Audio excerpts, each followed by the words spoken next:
మూడు 3/2019 నుంచి 9/3/2019 వరకు వృశ్చిక రాశి వారికి రాశి ఫలాలు ఈ రకంగా ఉన్నాయి. వృశ్చిక రాశిలో దేవగురువు అయినటువంటి బృహస్పతి యొక్క సంచారం, ధనపంచమాధిపతి, ద్వితీయంలో శనికేతువుల యొక్క సంచారం, తృతీయంలో శుక్రుడు, చతుర్థంలో రవి, పంచమంలో బుధుడు, ఆరింట కుజుడు, అష్టమంలో రాహు. ఈ రకమైన సంచారం ఈ వారం ప్రత్యేకించి జరుగుతోంది.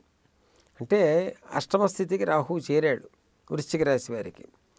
ఆ కారణం చేత చిన్న చిన్న సమస్యలు, అష్టమ రాహువు, అష్టమ శని, ఇవన్నీ కూడా చిన్న చిన్న సమస్యల్ని తప్పనిసరిగా ఇచ్చే అవకాశం ఉంటుంది.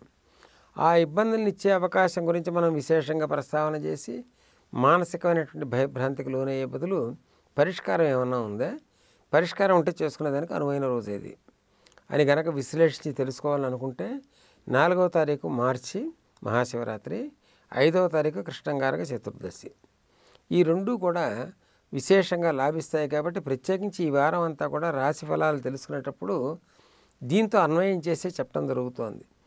ఇవన్నీ కూడా పరిష్కార మార్గాలు, ఇవన్నీ శాంతి ప్రక్రియకి సంబంధించినటువంటిది.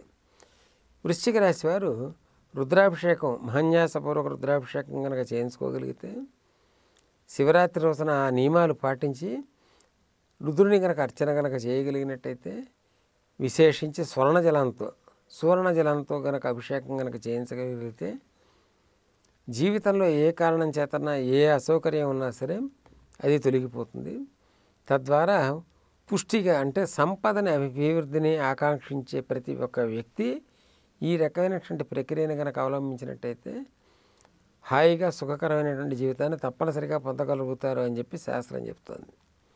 కృష్ణంగారక చతుర్దశి రోజున యథోచితంగా దశదానాలు కానీ, షోడశ దానాలు కానీ యథాశక్తి చేయగలిగినంత చేసినట్టయితే అది కూడా చాలా విశేషంగా లాభపడుతుంది, లాభాన్ని మనకు అనుగ్రహించగలుగుతుంది. కాబట్టి కృష్ణంగారక చతుర్దశి, మహాశివరాత్రి ఇటువంటి పర్వదినాలని ఉపయోగించి వృశ్చిక రాశి వారు అక్కడ చేయవలసినటువంటి ప్రక్రియను కనుక అవలంబించినట్టయితే ఇప్పటిదాకా ఉన్నటువంటి ఏదైనా అసౌకర్యం, చిన్న చిన్న అసౌకర్యాలు ఉన్నా రాబోయే సమయంలో రాహు యొక్క సంచారం ద్వారా చిన్న చిన్న అసౌకర్యాలు కలుగుతున్నా వాటిని అన్నిటి నుంచి ముక్తి బయటపడిపోయే అవకాశం ఎక్కువగా ఉన్నాయి. ఈ వీడియో గనుక మీకు నచ్చినట్లయితే లైక్ చేయండి, షేర్ చేయండి. మరిన్ని వీడియోస్ కోసం మా ఛానల్ను సబ్స్క్రైబ్ చేయండి.